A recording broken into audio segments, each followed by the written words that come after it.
এবার বিরোধীদের কড়া ভাষায় আক্রমণ মহিলা তৃণমূল জেলা সভানেত্রী সাগরিকা সরকারের।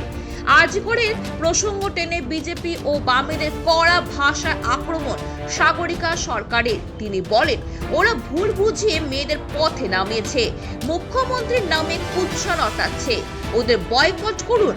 মুখ্যমন্ত্রীর নামে কুৎসা রটালে ঝাঁটা পিটা করুন। ওরা জোর করে ক্ষমতা দখল করতে চায়, এমনকি প্রধানমন্ত্রীকে মহিষাসুর বলে কুৎসিত আক্রমণ করেন তৃণমূল মহিলা নেত্রী।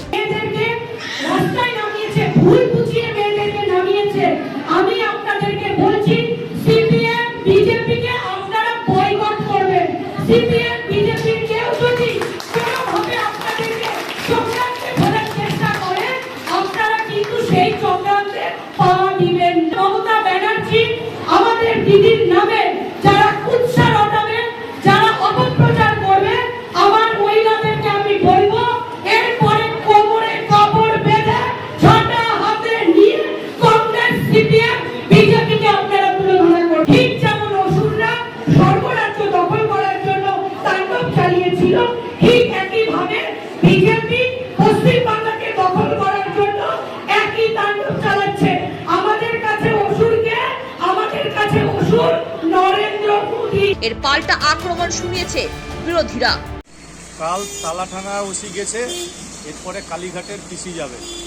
এইসব দেখে তৃণমূলের নেতারা ভ্যাট বকা শুরু করেছে। ক্ষমতা থাকলে আন্দোলন প্রতিবাদ থামিয়ে দেখা, আমরা কিছু বলবো না, মানুষের জবাব বুঝিয়ে দিবে। আরে শুনুন, তৃণমূলের যারা নেতা নেত্রী আছে তারা তো শিষ্টাচার, শালীনতা, মানে মূল্যবোধ, এগুলো তো এরা বোঝে না। এরা শুধু মানুষকে কিভাবে বিভ্রান্ত করতে হয় সেটাই বোঝে। তো আমরা তো বেশি কিছু বলবো না। পশ্চিমবাংলার জনগণ জেগে উঠেছে, এবার জুতো পেটা করছে। কিছুদিন পর কি করবে এরাই নিজেরাই বুঝতে পারবে যে কদিন পর মানুষ কোথায় এদের ছুঁয়ে ফেলছে। আমাদের ভাবতে অবাক লাগছে যে তৃণমূল মানে হচ্ছে দোকান কাটা নির্লজ্জ একটা দল, যে দলের কোনো নিয়ম শৃঙ্খলা নীতি আদর্শ কিছু নেই। সেই দলের যদি গোড়া যদি খারাপ হয় তাহলে ফল নিশ্চয়ই খারাপ হবে। আগামী দিনে আপনারা দেখবেন যে পশ্চিমবঙ্গের মানুষ ওদেরকে দুহাত ভরে ঝাঁটা দিয়ে তাড়িয়ে বিদায় করবে এবং পশ্চিমবঙ্গের মানুষ, সাধারণ মানুষ, খেটে খাওয়া মেহনতি মানুষ উৎসবে মাতবে। এটা আমাদের আশা। আমরা আশা করছি আগামী দিনে এই কামনা আমাদের আছে।